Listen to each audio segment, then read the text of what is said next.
How to set expectations in a relationship. Great question. I'm going to give you 6 specific steps on how you do that.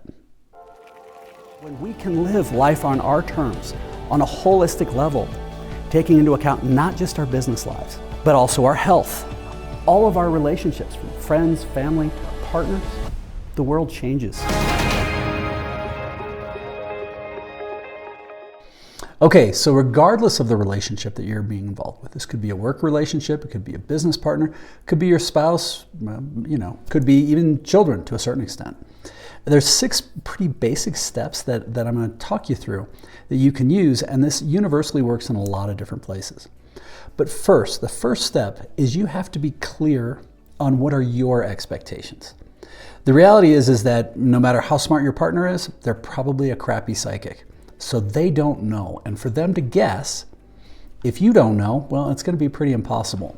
So the first step is for you to be clear on what is your expectations.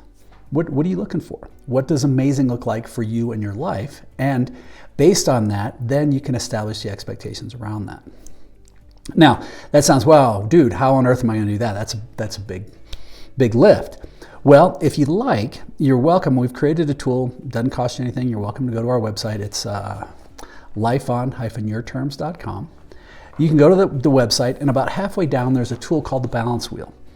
And it'll take you less than 10 minutes, and it'll give you immediate results.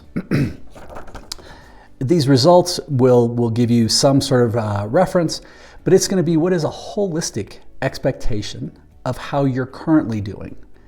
And then based on this, I'll tell you how you can start to build on that. But it's going to come down to the 4 quadrants that we base our resources, which are your time, your talent, your treasure, your relationships, your partner, your family, your friends, your health, your physical, your mental, spiritual, and your professional life, your environment, your comp, and your job satisfaction. So when you have this is going to be able to help clearly define where you want to be, what amazing looks like for you. And then based on that, it's going to allow you to start understanding and clarifying what are your expectations for that to happen. Now, just as you need to have these things, this is where if you can model these behaviors, it's going to help.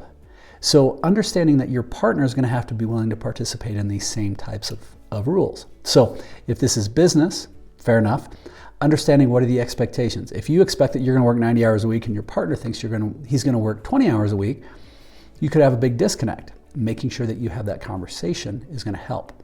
And that's the third point. So the first point is be clear on what yours are. Second, find a tool if you need to that's going to help you clarify what amazing looks like so you can set clear expectations around that. The third is be curious. This is where if you can remember the good Lord gave you 2 ears and 1 mouth, if you can listen, if you can use those accordingly, meaning can you listen twice as much as you talk? Instead of when you say, hey, when somebody says, I want this, instead of being defensive, say, okay, help me understand that. Why are you doing that? Be curious and really try and dig in to understand what they're looking for.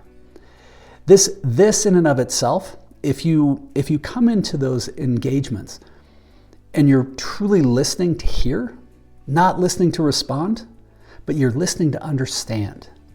You're not listening to, okay, oh no, and this is what, oh no, I disagree. If you're jumping right as soon as somebody finished talking, it's going to help you understand that other person's perspective on what their expectations may be. But what this does is it allows you to genuinely start having a solid dialogue. So as you move forward with it, the next piece is as you do this, continue to model that behavior. If you model the behavior of saying, look, I wasn't clear of who I needed to be, so I've been working on that. I figured that out. I use this tool that helps me. I'm now understanding that this is really what I'm looking for, and these are the expectations around that.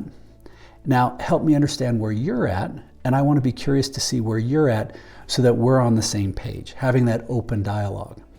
As you do that, this fourth piece, what you're actually doing is you're modeling the behaviors you want somebody else to show you, and then how can you start to become their champion?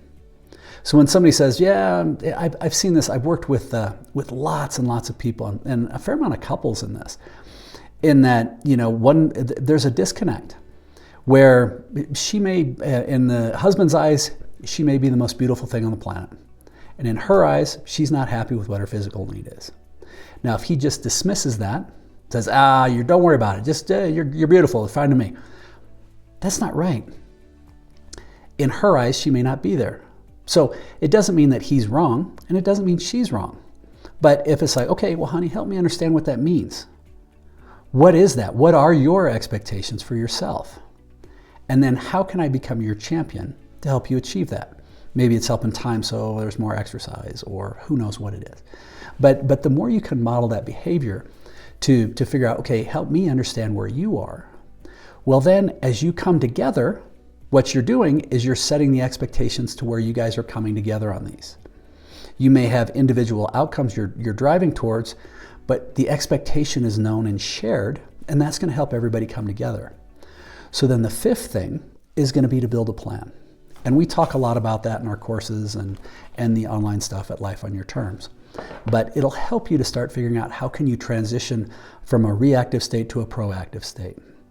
You have to figure out where you want to go if you're going to get there. So that's part of the first part, or first segment. But then you need to figure out, all right, how am I going to build the plan so that I can go out and get it? And then the last piece is to be ruthlessly but compassionately consistent. If you're a champion today and an ass tomorrow, you're just going to burn bridges. So if that happens, own it. Come back and say, hey, look, I want to change this. I want to be a champion for you all the time. Or this is the direction I'm going and I really need your help. Recruit. Again, keep modeling those positive behaviors. But the more consistent you are, especially with everybody, including yourself. If you're consistent with your business partner, it makes it a lot easier to understand where that person's coming from. If you're consistent with your spouse or your partner, same thing. If you're consistent with your kids, think about that with your kids. If you're, you can kind of do it today, but no, tomorrow I'm upset about it. That's not good. Kids aren't clear psychics. We got to be consistent with it. So if you're really wondering how is it you set expectations in a relationship, the 6 key steps. First, be clear for yourself. What does good look like for you? Second, if you need it, use a tool. Third, be curious. Try and understand that other person's perspective. Listen to hear, not listen to retort. Fourth, model the behaviors you're looking for. Really figure out how can you become the champion for that person so that they can achieve what they're doing and how you can set the expectations for them on how you're going to help them. Fourth, build a plan. Simple is better. And then fifth, how can you ruthlessly but compassionately be consistent in your execution and follow through? So when you do these things, this is going to be the kind of thing that's going to help you set relationships or set expectations. It's going to make things a lot easier. Now I can tell you, my wife and I, we actually go through the whole process that we have for Life on Your Terms. Excuse me. And we do this annually. And we get together every quarter. When we've done this, it's clarified where the other's coming from. It's clarified our expectations. And what we've been able to do since then is just absolutely extraordinary. And we've seen this with the hundreds and hundreds of people we've worked with. So if you have any questions, please feel free to reach out. If you enjoyed the video, subscribe, like it, share it on with other people. Very much appreciate you investing the time. Keep smiling.